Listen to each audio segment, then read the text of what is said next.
नमस्कार, जय श्री कृष्णा। मेरे प्रिय दर्शकों, बात करेंगे सितंबर के राशिफल के बारे में और तुला राशिफल के बारे में। ये मंथली राशिफल है और इस राशिफल में तुला राशि के विषय में जो है पूरी जानकारी हम आपको देंगे। और ये राशिफल जो है चंद्र राशि के ऊपर आधारित है और यदि आप अपनी लगन कुंडली के अनुसार भी इस राशिफल को देख सकते हैं। तो अब शुरुआत करते हैं तुला राशि। देखिए, इस राशि का स्वामी बनता है शुक्र ग्रह। तुला राशि में जन्मे जातकों के लिए अगर हम देखें तो ये महीना खर्चों से भरा रहने वाला है। हालांकि आपकी आमदनी ठीक ठाक रहेगी, लेकिन खर्चे जरूरत से ज़्यादा हो सकते हैं जो आपको चिंता दे सकते हैं।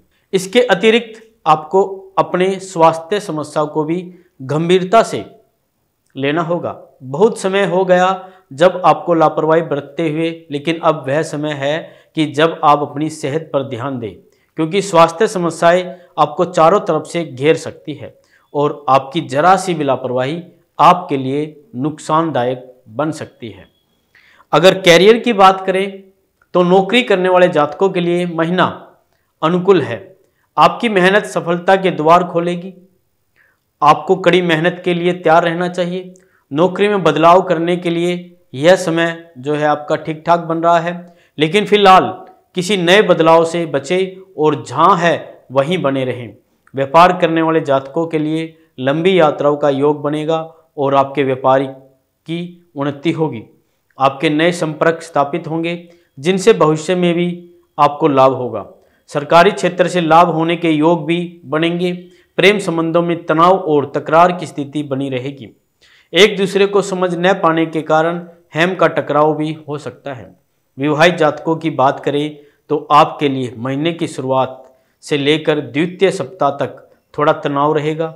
उसके बाद स्थितियों में कुछ हद तक सुधार आने लगेगा। विद्यार्थी वर्ग को कठिन चुनौतियों का सामना करने के लिए तैयार रहना चाहिए, इसलिए अपनी पढ़ाई पर पूरी तरह से ध्यान केंद्रित शुरू कर दे। पारिवारिक जीवन में सुख संतोष रहेगा और यही एक ऐसा क्षेत्र होगा जिससे आप संतुष्ट दिखेंगे और आपको आपके परिवार के लोगों का सहयोग सभी कार्यों में मिलता रहेगा। तो अब शुरुआत करते हैं सबसे पहले आपके कार्य क्षेत्र की। देखिए, कैरियर के दृष्टिकोण से महीना आपके लिए अनुकूल रहने की संभावना में है, क्योंकि दशम भाव में महीने की शुरुआत में बुध विराजमान रहेंगे जो आपके भाग्य स्थान और द्वादश स्थान के स्वामी भी है। इससे भाग्य का सहयोग प्राप्त होगा। आपको नौकरी में अच्छी पदोन्नति मिल सकती है। आपको कुछ नए अवसर भी मिलेंगे। आपको नौकरी बदलने का मौका मिल सकता है, लेकिन फिलहाल आपको इससे बचना चाहिए और जहां है वहीं पर बने रहना ज़्यादा फायदेमंद होगा। भविष्य में आपको इसका और अधिक लाभ मिलने वाला है। आप अपनी हाजिर जवाबी और अपनी बुद्धिमत्ता के दम पर अपने कार्य क्षेत्र में अपनी स्थिति बना पाने में सफल रहेंगे। बात करेंगे आपके आर्थिक स्थिति की। देखिए, तुला राशि वाले, यदि आपकी आर्थिक स्थिति को देखा जाए तो यह महीना खर्चों से भरा रहने वाला है। हालांकि आपकी आमदनी अच्छी होगी। महीने की शुरुआत में सरकारी क्षेत्र से भी लाभ मिल सकता है और वैसे भी आपको आमदनी लगातार प्राप्त होती रहेगी, लेकिन पूरे महीने राहु केतु का प्रभाव द्वादश भाव में होने से आपके खर्चों में बढ़ोतरी रहेगी। देवगुरु बृहस्पति भी अष्टम भाव में बैठकर आपके द्वादश भाव को देखेंगे और आपके खर्चों को बढ़ाएंगे और महीने के उत्तरार्ध में 16 तारीख से सूर्य भी द्वादश भाव में चले जाएंगे। इससे भी आपके खर्चे बढ़ेंगे। लेकिन दूसरी ओर शनि महाराज पूरे महीने एकादश भाव पर दृष्टि डालकर आपकी आमदनी को बनाए रखने में महत्वपूर्ण योगदान देंगे। मंगल की दृष्टि द्वादश भाव में होने से खर्चों में कटौती का कारण बनेगी। इसके अतिरिक्त देवगुरु बृहस्पति दूसरे भाव को देखेंगे जो अचानक से कुछ धन प्राप्ति करने में आपकी मदद कर सकते हैं।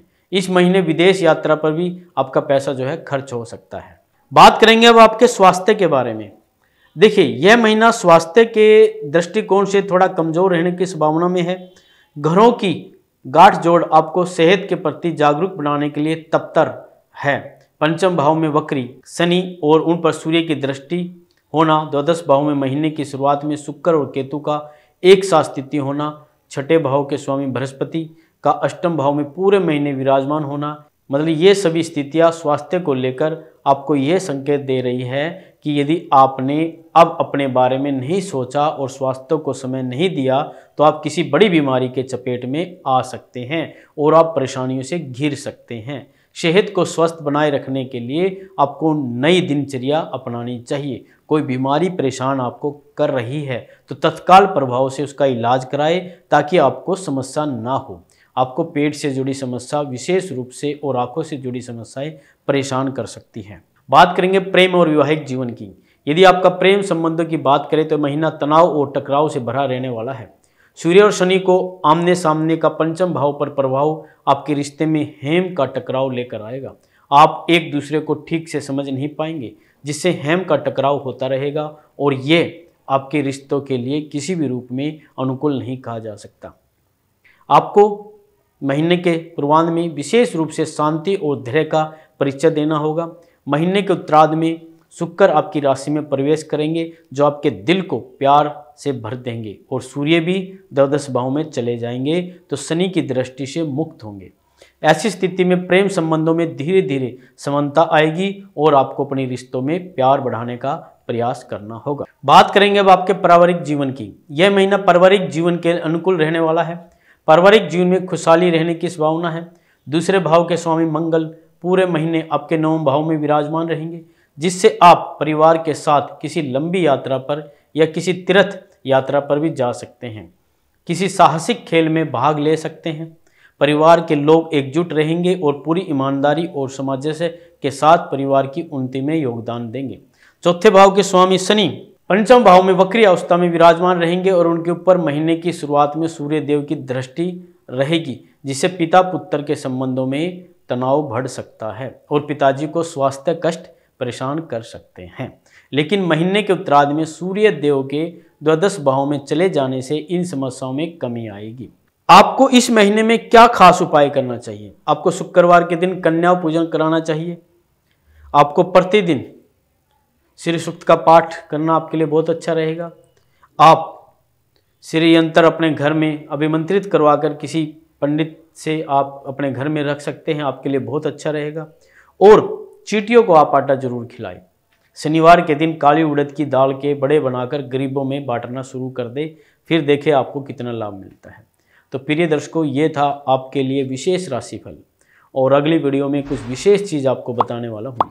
और यदि आप अपनी कुंडली के अनुसार उपाय जानना चाहते हैं तो हमारे दिए गए नंबरों पर संपर्क कर सकते हैं। जय माता दी।